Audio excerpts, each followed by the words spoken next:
Chaque jour, Charles et Carole vous présentent la leçon de l'école du sabbat.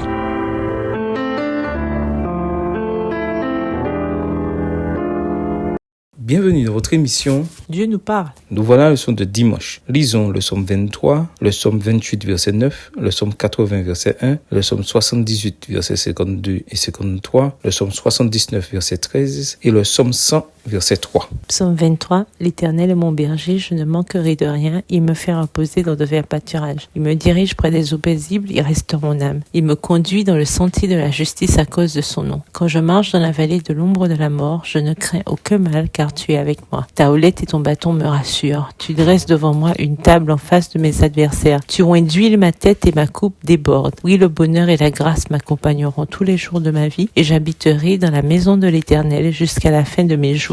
Psaume 28, verset 9. Sauve ton peuple et bénis ton héritage, sois leur berger et leur soutien pour toujours. Psaume 89, verset 1, au chef des chantres, sur les lys lyriques d'Asaph. Psaume 78, verset 52 et 53. Il fit partir son peuple comme des brebis, il les conduisit comme un troupeau dans le désert, il les dirigea sûrement pour qu'ils fussent sans crainte, et la mer couvrit leurs ennemis. Psaume 79, le verset 13, et nous, ton peuple, le troupeau de ton pâturage, nous te célébrerons éternellement, de génération en génération, nous publierons tes louanges. Psaume 100, verset 3. Sachez que l'Éternel est Dieu, c'est lui qui nous a fait, et nous lui appartenons, nous sommes son peuple et le troupeau de son pâturage. L'image de l'Éternel en tant que berger et du peuple de Dieu en tant que brebis de son pâturage met en évidence le fait que Dieu guide et soutient son peuple et que ce dernier dépend de Dieu pour répondre à tous ses besoins. L'image transmet la notion de proximité entre Dieu et son peuple, car les bergers vivaient avec leurs troupeaux et s'occupaient de chaque brebis individuellement. L'imagerie pastorale souligne également la propriété de Dieu sur son troupeau, garantie par deux liens forts, la création, psaume 95, verset 6, et 7, psaume 100, le verset 3, et l'alliance, psaume 28, le verset 9, Hébreux 13, verset 20. L'image du divin berger qui conduit Joseph comme troupeau, psaume 80, le verset 1, fait peut-être allusion à la bénédiction de Job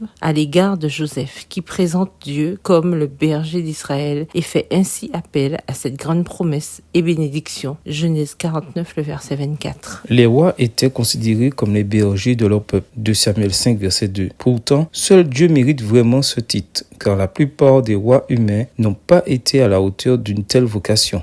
Seul Jésus l'avait fait. C'est pourquoi il est appelé le bon berger. Lisons Jean 10, les versets 11 à 15. Que dit Jésus de lui-même en tant que bon berger? Jean 10, versets 11 à 15. Je suis le bon berger. Le bon berger donne sa vie pour ses brebis. Mais le mercenaire, qui n'est pas le berger et à qui n'appartiennent pas les brebis, voit venir le loup, abandonne les brebis et prend la fuite. Et le loup les ravit et les disperse. Le mercenaire s'enfuit parce qu'il est mercenaire et qu'il ne se met point en peine des brebis.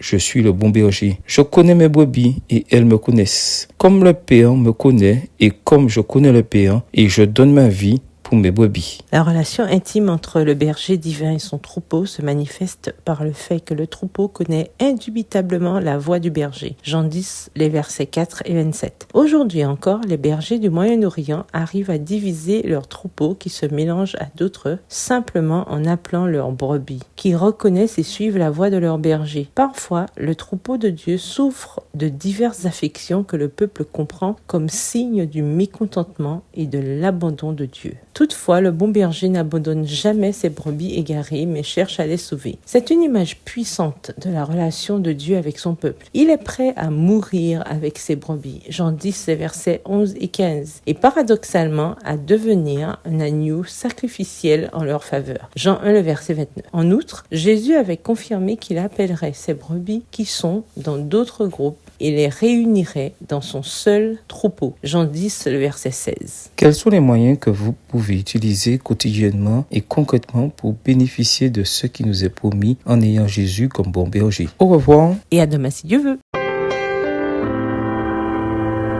Dieu nous parle. Chaque jour, Charles et Carole vous présentent la leçon de l'école du sabbat.